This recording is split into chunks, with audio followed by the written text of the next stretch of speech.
தமிழ் பேசும் அனைத்து நல்லவங்களுக்கும் வணக்கம். ஆப்பிளில் ஐஃபோனில் பார்த்தீங்கன்னா குட்டிஸாக ஒரு ஐஃபோன் பார்த்துருக்கோம். பட் அந்த ஐஃபோனை பார்த்ததுலேருந்து நிறைய பேருக்கு என்னடா ஃபீல் ஆகும்னா, எங்கள் ஆண்ட்ராய்ட் ஸ்மார்ட் ஃபோனில் சின்னதாக ஒரு ஃபோனை நம்ம பார்க்கவே முடியலையே, எதை பார்த்தாலுமே பெருசாக தான் வந்திருக்கு. பட் ஒரு கை கடக்கமாக ஒரு குட்டியான ஒரு ஃபோன் இருந்தால் நல்லா இருக்குமே ஆண்ட்ராய்டுலன்னு சொல்லி யோசிக்கும் போது அப்படிப்பட்ட ஒரு குட்டியான ஃபோன் லான்ச் ஆகிருக்கு. எஸ், அந்த ஃபோன் என்கிட்டையும் இருக்குது. அந்த ஃபோன் எதுன்னு பார்த்தீங்கன்னா Asus 8Z. எஸ், இந்த ஃபோன் என்கிட்ட வந்தாச்சு. அன்பாக்சிங் பண்ணிட்டேன். பட் இருந்தாலும் அன்பாக்சிங் பண்ணும்போது என்னென்ன இருந்ததுன்னு உங்ககிட்ட காமிக்கிறேன். என்னுடைய ஃபர்ஸ்ட் இம்ப்ரெஷன் எப்படி இருக்கு, இந்த குட்டி ஸ்மார்ட் ஃபோனுக்குள்ள என்னென்ன விஷயங்கள் கொடுத்துருக்காங்க, எல்லாமே குட்டிஸாக இருக்கா இல்லை உள்ள இருக்கிற விஷயங்கள்லாம் பெருசாக இருக்கான்ற எல்லாத்தையுமே பார்க்க போகிறோம். ஸோ வாங்க வீடியோக்குள்ளே போகலாம்.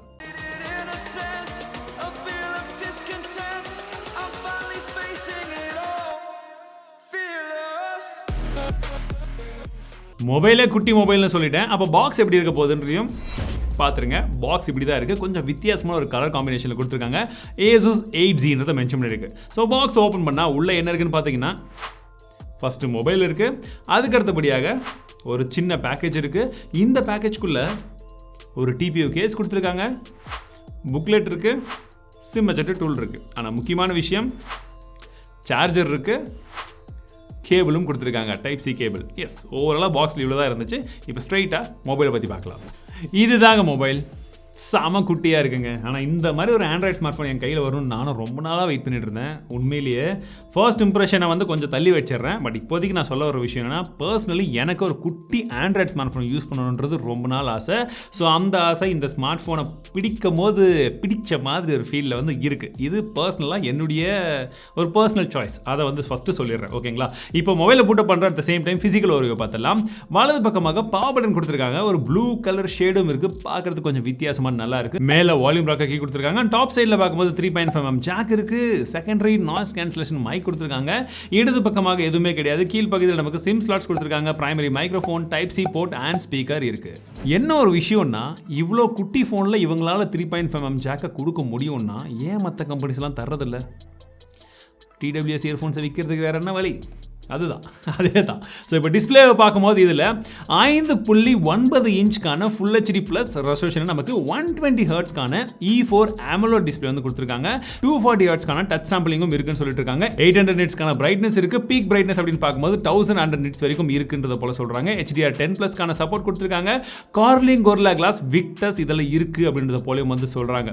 டிஸ்பிளே சின்ன டிஸ்பிளே 5.9 அப்படின்றது ரொம்ப நாள் கழிச்சு அந்த 5ல ஒரு டிஸ்பிளே ஸ்டார்ட் ஆகுது ஆண்ட்ராய்டில் அண்ட் இந்த டிஸ்பிளே. பட் நான் யூஸ் பண்ண வரைக்கும் டிஸ்பிளே பார்க்குறதுக்கு ஓரளவுக்கு நல்லா பஞ்சியாக இருக்குது. பிகாஸ் AMOLED டிஸ்பிளே தான் 120 ஹெர்ட்ஸும் இருக்கிறதுனால கொஞ்சம் ஒரு ஃபாஸ்ட்டாக யூஸ் பண்ணுற ஒரு ஃபீல் இருக்குது. அண்ட் அடுத்த விஷயம் அப்படின்னு பார்த்தீங்கன்னா, இதில் இருக்கக்கூடிய ப்ராசஸர். இதில் நமக்கு Snapdragon 888 அப்படின்னு சொல்லக்கூடிய ஒரு ப்ராசஸர் கொடுக்குறாங்க. இது ஒரு 5G சிப்செட் தான். 11 5G பேண்டை இவங்க இன்ட்ரோடியூஸ் பண்ணியிருக்காங்க, அதாவது கொடுத்துருக்காங்க. 11 5G பேண்ட்ஸ் இதில் சப்போர்ட் பண்ணுது. அண்ட் இது சப்போர்ட் பண்ணுறதுக்கு Adreno 660 அப்படின்னு சொல்லக்கூடிய GPU இருக்குது. இது பார்த்தீங்கன்னா உங்களுக்கு ஓவராலாக கேமிங்கும் ஹெல்ப்ஃபுல்லாக இருக்கும். IP ரேட்டிங் அப்படின்னு பார்க்கும்போது இதில் IP68க்கான வாட்டர் ரேட்டிங்கும் கொடுத்துருக்காங்க. RAM மற்றும் ஸ்டோரேஜ் அப்படின்னு பார்க்கும்போது இதில் 8GB RAM 120GB model and 8GB RAM 256GB அப்படின்னு சொல்லக்கூடிய ரெண்டு வேரியன்ட் கொடுத்துருக்காங்க. இந்த ஸ்மார்ட் ஃபோனை நான் அன்பாக்ஸ் பண்ணக்கூடிய டைமில் எனக்கு இன்னும் ப்ரைசிங் தெரியாது. பட் எக்ஸாக்டான ப்ரைசிங் என்னன்றதை நீங்கள் இந்த வீடியோ பார்க்கும்போது அஃபிஷியலாக அனௌன்ஸ் பண்ணியிருப்பாங்க. அந்த ப்ரைசிங் நான் டிஸ்கிரிப்ஷனில் போட்டிருக்கேன். செக் பண்ணி பார்த்துட்டு அந்த ப்ரைசிங்கு இப்போ நான் சொல்லக்கூடிய விஷயங்கள்லாம் ஒர்த்தா இருக்கா என்ன ஏதுன்ற உங்களுக்கு கருத்துக்களை சொல்லுங்கள். என்னுடைய கருத்தும் நான் பின் கமெண்ட்லையோ இல்லை டிஸ்கிரிப்ஷன்லையோ அப்டேட் பண்ணுவேன். அதையும் ஒரு செக் பண்ணி பாருங்கள். இதில் LPDDR5க்கான RAM டைப் கொடுத்துருக்காங்க. ஸ்டோரேஜ் டைப் அப்படின்னு பார்க்கும்போது UFS 3.1க்கான ஸ்டோரேஜ் டைப் கொடுத்துருக்காங்க. பேட்டரியை பொறுத்த வரைக்கும் இதில் 4000 mAhக்கான பேட்டரி இருக்கு. இன்னைக்கு ஸ்டாண்டர்டில் கம்பேர் பண்ணும்போது 4000 தானா அப்படின்னு சொல்லி யோசிக்க தோணுது. But 4000 it self is good அப்படின்றது தான் ஜென்ரலான கிரைட்டீரியா. நம்ம ரொம்ப நாளைக்கு முன்னாடி போன மாதிரி இருக்குல்ல ஒரு ஃபீல். பட் ஸ்டில் 4000 இருக்கிறது ஓகே. 3000 3500 சொல்லி கூகுள் பிக்சலில் கொடுக்காத மாதிரி கொடுக்காம ஒரு 4000 கொடுத்துருக்கிறது நல்ல விஷயம் தான். ஆனால் என்னன்னா 30 வாட்க்கான ஃபாஸ்ட் சார்ஜிங் மட்டும் தான் கொடுத்துருக்காங்க. அது மட்டும் தான் எனக்கு கொஞ்சம் டிசப்பாயின்மெண்ட்டாக இருக்குது. பிகாஸ் ப்ராசஸர் எல்லாமே டாப் கிரேடில் கொடுத்துட்டு ஒரு 50 வாட் ஆச்சு மினிமம் கொடுத்துருக்கலாம். ஒரு 45-50 கொடுத்துருந்தாங்கன்னா கொஞ்சம் பெட்டராக இருந்திருக்கும். பட் அது கொஞ்சம் டிசப்பாயின்மெண்ட்டாக இருக்குது. வெயிட்டை பொறுத்த வரைக்கும் இது 169 கிராம் இருக்கும்னு அவங்க சொல்கிறாங்க. பட் கையில் எடுத்து சொல்கிற அளவுக்கு பார்த்தீங்கன்னா எனக்கு கொஞ்சம் ஹெவியாக இருக்கிற மாதிரி தான் ஒரு ஃபீல் இருக்குது. பட் இருந்தாலுமே நம்ம டெஸ்ட் பண்ணிடலாம். ஸோ மிஷின் வந்தாச்சு. 169 அப்படியே இருக்குங்க. என்னது ரொம்ப நாள் கழிச்சு ஒரு பிராண்ட் சொன்ன வெயிட் 169 தான் சொல்லியிருக்காங்க, அப்படியே 169 வருது. ஆனால் விஷயம் என்னன்னு பார்த்தீங்கன்னா எனக்கு கையில் எடுக்கும்போது 169 மாதிரி தெரியல, கொஞ்சம் ஹெவியாக இருக்கிற மாதிரி தான் இருக்குது. டு பி ஃப்ராங்க் அதுதான். ஏன்னா ஒரு சில ஸ்மார்ட் ஃபோன்லாம் வந்து பார்த்தீங்கன்னா நம்ம ரிவ்யூ பண்ணும்போது அன்பாக்சிங் பண்ணும்போது சொல்லியிருப்பேன், ஃபோன் பார்க்குறது பெருசாக இருக்குது, அவங்க 180 கிராம்ஸ்னு சொல்கிறாங்க, பட் எனக்கு லைட் வெயிட்டாக இருக்குன்னு சொன்னேன் இல்லைங்களா. இது சின்னதாக இருக்கிறதுனால, குட்டி சைஸில் இருக்கிறதுனால என்னவோ அந்த வெயிட்லாம் மொத்தமாக காம்பாக்டாக கையிலேயே வைக்கிறதுனால எனக்கு ஒரு 180 கிராம்ஸ் இது இருக்கிற மாதிரி, ஒரு 11 கிராம் அதிகமாக இருக்கிற மாதிரி ஒரு ஃபீல் வந்து எனக்கு பர்சனலி வந்து ஃபீல் ஆகுது. பட் 169 கிராம் அப்படின்றது 170 கிராம்ஸ் அப்படின்றது அப்ராக்சிமேட்லி இட்ஸ் ரியலி குட். இதில் டியூவல் ஸ்பீக்கர் கொடுத்துருக்காங்க, ஐரஸ் ஆடியோ சப்போர்ட்டும் இருக்குது, Wi-Fi 6 குண்டான சப்போர்ட் கொடுத்துருக்காங்க, Bluetooth 5.2 உடைய சப்போர்ட் இருக்குது, அண்ட் முக்கியமாக இதில் FM ரேடியோக்கான ஆப்ஷனும் இருக்குது. எஸ், நிறைய பேர் கேட்டுட்டே இருப்பீங்க, அதனால் அதையும் சொல்லியாச்சு. பின் பக்கமாக இப்போ முக்கியமான கேமராவை பற்றின டிஸ்கஷன் பண்ணலாமா? கேமரான்னு பார்க்கும்போது 2 கேமரா தான் வந்து கொடுத்துருக்காங்க. ரொம்ப நாள் கழிச்சு 2 கேமரா இருக்கக்கூடிய ஒரு ஸ்மார்ட் ஃபோனை பற்றி பேசுறது எனக்கும் ரொம்பவே சந்தோஷமாக இருக்குது. தேவையில்லாத ஒரு மொக்க தேர்ட் கேமராவை பற்றி பேசாமல் இருக்கிறது ரொம்பவே நல்லது. ஓகேங்களா? 2 கேமராவில் பிரைமரி கேமரா பார்த்தீங்கன்னா 64 மெகாபிக்சலுக்கான கேமரா, f1.8 அப்பச்சரில் சோனி IMX686 அப்படின்னு சொல்லக்கூடிய சென்சர், இதில் OIS சப்போர்ட்டும் வந்து இருக்கு. ரெண்டாவதாக 12 மெகாபிக்சலுக்கான கேமரா, சோனி IMX363 அப்படின்னு சொல்லக்கூடிய ஒரு சென்சர், இது ஒரு அல்ட்ரா வைட் சென்சர் அப்படின்னு சொல்றாங்க. இதன் மூலமா நம்ம மேக்ரோ போட்டோகிராஃபியும் எடுக்க முடியும் அப்படின்றத சொல்றாங்க. இது பின் பக்கமாக. செல்ஃபி கேமரா அப்படின்னு பார்க்கும்போது நமக்கு 12 மெகாபிக்சலுக்கான செல்ஃபி கேமரா இருக்குது, சோனி IMX663. ரொம்ப நாளுக்கு அப்புறமாக ஒரு பிராண்ட் என்ன சென்சரை யூஸ் பண்றோம்னு சொல்லி எல்லா சென்சருக்கும் இதுதான் சென்சர்னு கொடுத்துருக்காங்க. Asus அதை கொடுத்துருக்காங்க, ரொம்ப வரவேற்கத்தக்க ஒரு விஷயம். ஏன்னா மற்ற பிராண்ட்லாம் வந்து பார்த்தீங்கன்னா ஏதாச்சும் ஒரு மொக்க சென்சரை போட்டுட்டு 13, 50, 60, 70, 90ன்னு சொல்லி பேரை மட்டும் தான் சொல்லுவாங்களே தவிர சென்சர் பேரே சொல்ல மாட்டாங்க. அதுக்கு இவங்களை ஃபஸ்ட்டு வந்து பாராட்டலாம், ஏன்னா எல்லாமே சோனின்றனால தைரியமாக சொல்லியிருக்காங்க, மற்றபடிலாம் ஒன்றும் இல்லை. இந்த ஸ்மார்ட் ஃபோனில் இன்னொரு முக்கியமான விஷயம் என்ன, Asus ஃபோனை பற்றி எல்லாருமே வெயிட் பண்ணிட்டு இருக்கக்கூடிய ஒரு காரணம் என்ன, ஏன்டா பட்ஜெட் செக்மெண்ட்டில் கொண்டு வர மாட்டேங்கிறீங்கன்னு வெயிட் பண்ணுறதுக்கான காரணம் என்னன்னா, பில் குவாலிட்டி நல்லா கொடுத்துருக்காங்க, ஒரு சாலிடான ஒரு பில் குவாலிட்டியாக இருக்குது. ஆனால் இந்த பில் குவாலிட்டி கூடவே நமக்கு ஆண்ட்ராய்டு OS பார்த்தீங்கன்னா ஆண்ட்ராய்டு 11 கொடுத்துருக்காங்க, மோஸ்ட்லி ஸ்டாக் தான். உங்களுக்கு ஒரு ஸ்டாக் ஆண்ட்ராய்டு எப்படி இருக்குமோ அப்படியே கொடுத்துருக்காங்க. இன்ஃபேக்ட் ஸ்டாக் ஆண்ட்ராய்டு தான் இதில் சின்ன எக்ஸ்ட்ராவான ஆப்ஷன்ஸ் வந்து கொடுத்துருப்பாங்க. ஸோ யூஸ் பண்ணுறதுக்கு ஸ்லீக்காக இருக்குது, நல்ல ஒரு ஆப்ஷன் தான் இருக்குது. பார்க்குறதுக்கே வந்து அடடா இதுதானே ஆண்ட்ராய்டு அப்படி இங்கே பாருங்களேன், அவ்வளோதான். UIA இவ்வளோ தான், முடிஞ்சிடுச்சு. எப்படி ஸ்லீக்காக ரொம்ப சிம்பிளிஸ்டிக்காக ஒரு UI வந்து யூஸ் பண்ணுன்றவங்களுக்கு இது பர்ஃபெக்டாக இருக்கும். அண்ட் இவங்க அப் டு டேட்டாக வந்து கொடுத்துருக்காங்க, ரொம்பவே வந்து ஒரு மிகப்பெரிய ப்ளஸ் பாயிண்ட் அப்படின்னு சொல்லணும். இதில் எக்ஸ்ட்ராவாக ஆடியோ விசால் அப்படின்னு சொல்லக்கூடிய ஒரு ஆப்ஷன் இருக்குது. சப்போஸ் ஆடியோவில் நீங்கள் டியூன் பண்ணணும், உங்களுக்கு வேணுன்ற மாதிரி செட் பண்ண, மூவிஸ் பார்க்குறீங்க, மியூசிக் கேட்குறீங்க, கேம் விளையாடுறீங்கன்னா அதுக்கு தகுந்த மாதிரி வந்து டியூன் பண்ணிக்கலாம். அண்ட் நீங்கள் ROG ஃபோனில் பார்க்கக்கூடிய அந்த கேம் ஜீனிக்கான ஆப்ஷன் இருக்கும் இல்லையா, இது நார்மலாக Asus ஃபோனில் நம்ம ரொம்ப நாளைக்கு முன்னாடி பார்த்தோம், இப்போ ஃபோனே 2 வருஷமாக வராததுனால நமக்கு அது மறந்து போச்சு. அந்த மாதிரி ஃபீச்சர்ஸும் இதில் கொடுக்குறாங்க. ஸோ இதில் இருக்கிறது ஸ்டாக் ஆண்ட்ராய்டாக இருந்தாலுமே உங்களுக்கு எக்ஸ்ட்ராவாக ஒரு சில ஃபீச்சர்ஸ் எல்லாம் டியூன் பண்ணுறதுக்கு மாற்றிக்கிறதுக்கு கொடுத்துருக்கிறது ஒரு சூப்பரான ஒரு விஷயம். இதில் ஒன் ஹேண்ட் மோட கொடுத்துருக்காங்க. எதற்காக ஒன் ஹேண்ட் மோட் அப்படின்றது எனக்கும் வந்து தெரியல, ஏன்னா ஃபோனே சின்னதாக தான் இருக்குது. அண்ட் இதில் DC டிமிங்கான சப்போர்ட் கொடுத்துருக்காங்க, ஆல்வேஸ் ஆன் டிஸ்பிளேவும் வந்துருக்கு. ஃபர்ஸ்ட் இம்ப்ரெஷனை பற்றி கேட்குறவங்களுக்கு ஃபர்ஸ்ட் இம்ப்ரெஷனில் வேணால் டேரக்டாக ரிவ்யூக்கு போயிடலாம். ஏன்னா நான் இப்போ எடுத்த நீங்கள் இது வரைக்கும் பார்த்த வீடியோ எல்லாமே 5 மாதத்துக்கு முன்னாடி எடுத்தது. இப்போ உங்களுக்கு காமிக்கிற வீடியோ வந்து இப்போ February 28 ஷூட் பண்ணிட்டு இருக்கோம். ஏன்னா இன்றைக்கி தான் லான்ச் ஆச்சு இல்லையா, அதனால நான் ப்ரைசிங் தெரிஞ்ச உடனே ஷூட் பண்ணலாம்னு சொல்லி ஷூட் பண்ணிட்டு இருக்கேன். ப்ரைசிங் என்ன அப்படின்னு பார்த்தீங்கன்னா 43,000 லான்ச் பண்ணியிருக்காங்க. சரிங்களா, இது ப்ரைசிங். ஸோ இந்த ப்ரைசிங்கு எப்படி என்னன்றதை கடைசியில் வந்து பார்க்கலாம். முக்கியமாக Asus தான் இந்த ஸ்மார்ட் ஃபோன் நமக்கு அமைச்சிருந்தாங்க.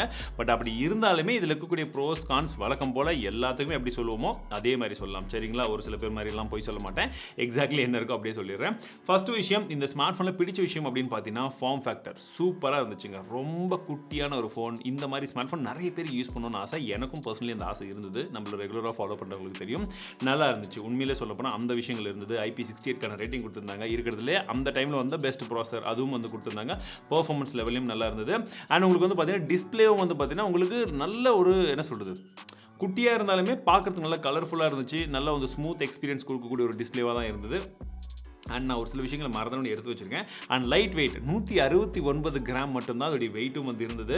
ஸோ உங்களுக்கு கையில் யூஸ் பண்ணும்போது எனக்கு வந்து ரொம்ப டிஃபிகல்ட்டாக, இப்போ இந்த ஃபோனை பிடிக்கிற அளவுக்கு கூட அது ரொம்ப ஸ்ட்ரெயின் பண்ணியெல்லாம் வந்து யூஸ் பண்ணல, ரொம்ப ஈஸியாக இருந்துச்சு. ஏன்னா நம்ம ஒரு சில விஷயங்களுக்கு முன்னாடி அப்படி தான் யூஸ் பண்ணிட்டு இருந்தோம் இல்லையா.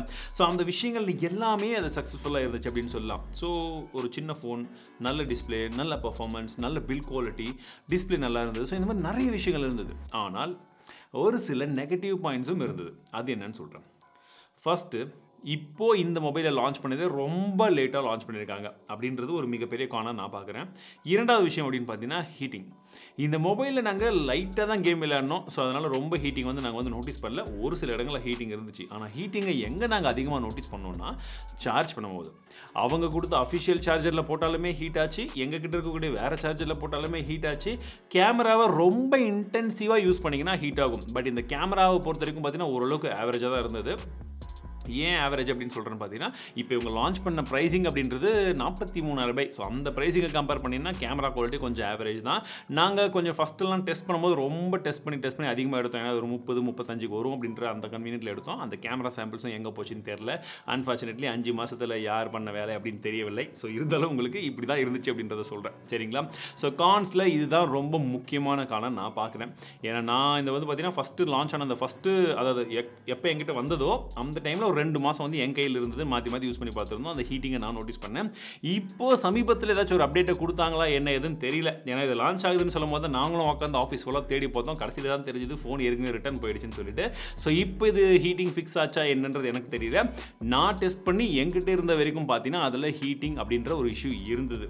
ஓகேவா? ஸோ இதெல்லாம் தான் விஷயம்.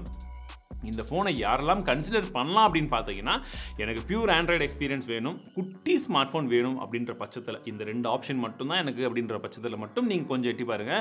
மற்றவங்க எல்லாமே இந்த பட்ஜெட்டில் நமக்கு நிறைய ஃபோன் வருது, நிறைய பிராண்டில் இருக்குது, ஆப்பிளில் கூட இருக்குது. பொறுமையாக பார்த்து அதில் ஏதாச்சும் ஒன்று தேர்ந்தெடுத்துக்கலாம் அப்படின்றது என்னுடைய கருத்து. நீங்கள் என்ன சொல்லுங்கள்? இந்த பட்ஜெட்டுக்கு இது ஓகே நினைக்கிறீங்களா? என்ன நினைக்கிறீங்க? இந்த மாதிரி குட்டி ஃபோனுக்கு ஃபியூச்சர் இந்தியாவில் இருக்கா? உங்களில் எத்தனை பேருக்கு இந்த மாதிரி குட்டி ஃபோனை யூஸ் பண்ணணுன்ற ஆசை இருக்குன்றதையும் காமெண்ட் செக்ஷனில் மறக்காமல் சொல்லிவிடுங்க. சரிங்களா? ஸோ மீண்டும் உங்களை அடுத்த சந்திக்கிறேன். வாழ்க தமிழ், வளர்க டெக்னாலஜி.